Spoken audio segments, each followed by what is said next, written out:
Hello friends, welcome to YouTube channel the Vedic gurus. आपको पता है हम वैदिक गुरुज में आपको IUCM 2024 का जो पेपर हुआ था उसके सॉल्यूशंस प्रोवाइड करवा रहे हैं। 1 से 10 क्वेश्चन के सॉल्यूशंस आपको पहले हम दे चुके हैं, जिसका लिंक हमने नीचे डिस्क्रिप्शन में भी डाल दिया है। ऊपर आई का बटन दबा के भी आप वहां से देख सकते हैं। और आज हम आपके लिए लेके आए क्वेश्चन नंबर 11। वीडियो शुरू करने से पहले हमारा चैनल जिन बच्चों ने अभी तक सब्सक्राइब नहीं किया है अभी कर लें, वीडियो को लाइक जरूर करें और 11th के बच्चों के साथ 10th के बच्चों के साथ मैक्सिमम शेयर करें। तो आइए शुरू करते हैं। देखिए क्या था क्वेश्चन नंबर 11।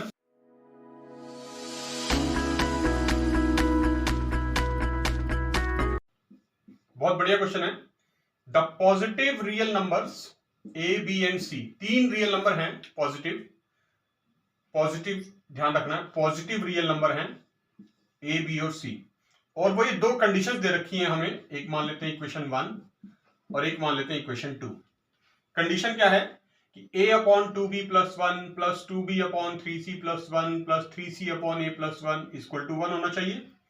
और दूसरी कंडीशन है 1 upon a plus 1 plus 1 upon 2b plus 1 plus 1 upon 3c plus 1 is equal to 2 होना चाहिए।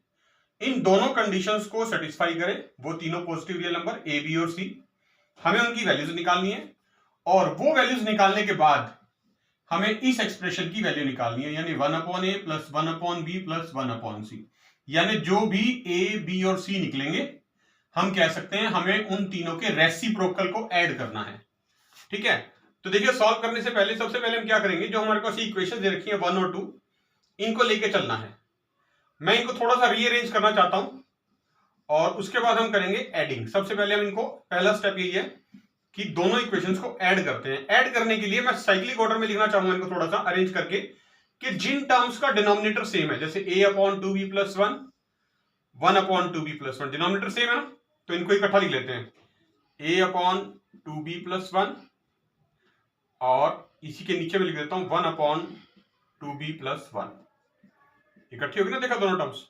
फिर डिनोमिनेटर है 3c प्लस 1, 3c प्लस 1, इनको भी इकट्ठा लिख लेते हैं 2b अपॉन 3c प्लस 1 और 1 अपॉन 3c प्लस 1 प्लस तीसरी टर्म जो बची है डिनोमिनेटर a प्लस 1, इसका भी है और इसका भी है, तो इनको भी एक साथ लिख लेते हैं 3c upon a plus 1 upon 1 upon a plus 1। तो ये इज इक्वल टू 1 था और ये इज इक्वल टू 2 था। तो ये इक्वेशंस 1 और 2 जो है मैंने रीअरेंज करके लिख दी, यानी वो टर्म साथ कर दी जिनके डिनोमिनेटर सेम है। अब जब ऐड करना है हम इनको, तो आपको पता है जब डिनोमिनेटर सेम होते हैं तो सिंपल एडिशन हो जाता है, यानी न्यूमरेटर्स भी ऐड हो जाते हैं। तो a plus 1 upon 2b plus 1 direct लिख सकते हैं इसको। इन दोनों को प्लस करके डायरेक्ट लिख सकते हैं 2b plus 1 upon 3c plus 1।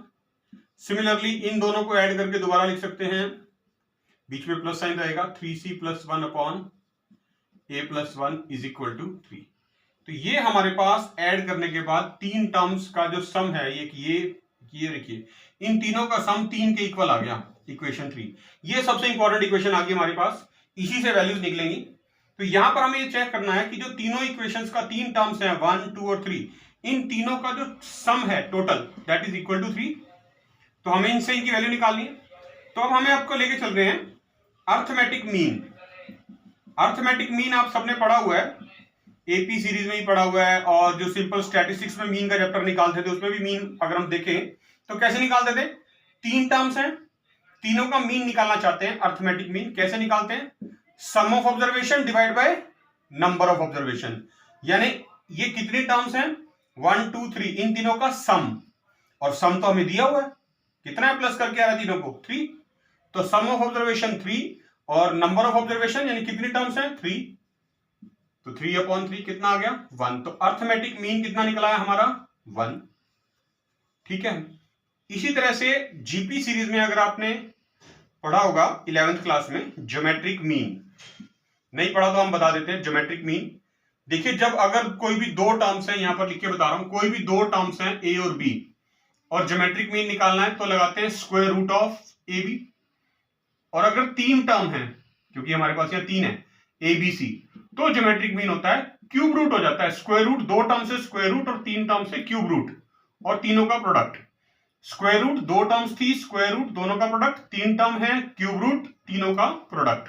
तो ज्योमेट्रिक मीन भी हम निकालेंगे यहां पर इन तीनों टर्म्स का, मतलब मुझे क्यूब रूट निकालना है इन तीनों के प्रोडक्ट का। पहले इन तीनों का प्रोडक्ट निकाल लें, प्रोडक्ट मतलब मल्टीप्लाई कर लें इनको, क्या आएगा देखिए, a plus 1 upon 2b plus 1 multiply 2b plus 1 upon 3c plus 1 multiply 3c plus 1 upon a plus 1। तो देखिए आप a प्लस 1 से a प्लस 1 कट गया, 2b प्लस 1 से 2b प्लस 1 कट गया, 3c प्लस 1 से 3c प्लस 1 कट गया, 1 आ गया। यानी अगर मैं क्यूब रूट ऑफ 1 निकालूं तो वो कितना आएगा, 1। इसका मतलब ज्योमेट्रिक मीन भी क्या आ गया तीनों टर्म्स का, 1। तो अर्थमेटिक मीन भी 1 आया, ज्योमेट्रिक मीन भी 1 आया।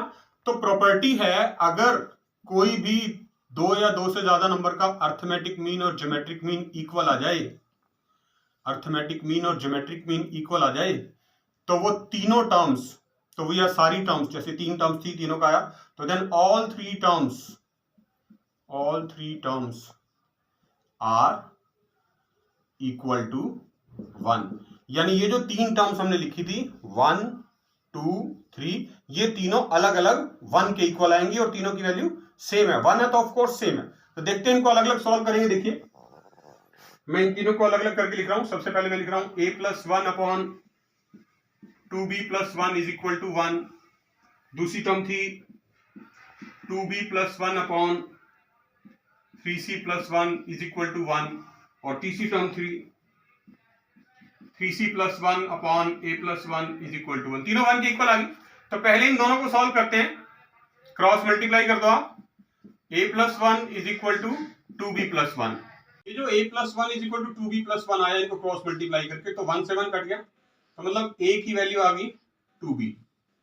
ठीक है, इन दोनों को भी क्रॉस मल्टीप्लाई करें तो क्या आएगा, 2b plus 1 is equal to 1 upon लिख देते हैं यहाँ पर 3c प्लस 1, 1 से 1 कट गया, 2b is equal to 3c, यानी b की वैल्यू आ जाती है 3c अपॉन 2। और जो तीसरी टर्म है हमारे पास, इसको भी क्रॉस मल्टीप्लाई कर दे तो 3c plus 1 is equal to a plus 1, ये कट गया तो a is equal to 3c। तो बेसिकली तो हम इन दोनों को यूज करेंगे कि a is equal to 2b और a is equal to 3c। ठीक है, और एक यहां से वैल्यू आई है 2b is equal to 3c bye 2। तो इन दोनों टर्म्स का हमने मेनली यूज करना है कि a is equal to 2b और a is equal to 3c जो आया है, इनको हम पुट करने वाले इक्वेशन 1 में। फ्रॉम इक्वेशन 1 जो हमने स्टार्टिंग में कंडीशन दे रखी थी वो लिख देते हैं एक बार फिर से। वो थी a upon 2b plus 1 plus 2b upon 3c plus 1 plus 3c upon a plus 1 is equal to 1। इसमें पुट कर रहे हैं, देखिए a एज इट इज रहने वाला है, इस 2b के प्लेस पे मैं a लिख रहा हूं, तो a अपॉन a प्लस 1 बन जाएगा, प्लस 2b की जगह फिर से a लिख रहा हूं, 3c प्लस 1 है डिनोमिनेटर में, ये बन जाएगा a प्लस 1 प्लस 3c की जगह फिर से a upon a plus 1 is equal to 1। Denominator same है देखिए, तो तीनों ऐड हो जाएंगे सिंपल। अगर मैं एलसीएम भी लूं तो a plus 1 is equal to a plus a is equal to 1, यानी 3a upon a plus 1 is equal to 1। Upon 1 लगा के आप क्रॉस मल्टीप्लाई कर सकते हैं। 3a is equal to a plus 1, a जरा के माइनस हो जाएगा, 2a इज इक्वल टू 1, मतलब a की वैल्यू आ गई देखिए सीधी सीधी 1/2। a की वैल्यू 1/2 आ गई। हमें दे रखा था a is equal to 2b, मैं a की वैल्यू 1/2 पुट कर दूं यहां पर, तो b निकल जाएगा, ये 2 इसके नीचे आ गए, 1/4। तो a 1/2, b 1/4, और a किसके इक्वल था, 3c के भी इक्वल है, तो a की जगह फिर से 1/2 रख दो, तो 3 इसके नीचे आ जाएगा 1/6, यानी c की वैल्यू 1/6। तो तीनों आ गई देखिए मेरे पास, a भी पता चल गया 1/2, b 1/4 और c 1/6। निकालने के लिए क्या कहा गया था, 1 upon a plus 1 upon b plus 1 upon c, ये निकालना चाह रहे थे। ये एक्चुअली है क्या, ये a 1 अपॉन a का रेसिप्रोकल, 1 अपॉन b का रेसिप्रोकल, 1 अपॉन c का रेसिप्रोकल। तो 1 अपॉन a यानी a का रेसिप्रोकल, a क्या है 1/2, 1/2 का रेसिप्रोकल 2, 1/b क्या है b का रेसिप्रोकल, b की वैल्यू 1/4, 1/4 का रेसिप्रोकल 4, 1/c क्या है c का रेसिप्रोकल, c की वैल्यू 1/6, 1/6 का रेसिप्रोकल 6। तो कितना हो गया, 6 प्लस 4 प्लस 2 यानी कि 10 प्लस 2 12। तो इस क्वेश्चन का आंसर क्या आ गया हमारे पास, 12। तो देखा आपने कितना सिंपल क्वेश्चन था। हमने सिंपल अर्थमेटिक मीन और ज्योमेट्रिक मीन का कॉन्सेप्ट यूज करके इसे बहुत मुश्किल से देखने वाले क्वेश्चंस को बड़ी आसानी के साथ सॉल्व कर लिया। तो ऐसे ही बहुत सारे इजी सॉल्यूशंस आईयू के हम 2024 के देखने के लिए हमारे साथ जुड़े रहिए वैदिक गुरुज के साथ। बहुत जल्द फिर मिलेंगे, तब तक के लिए थैंक यू।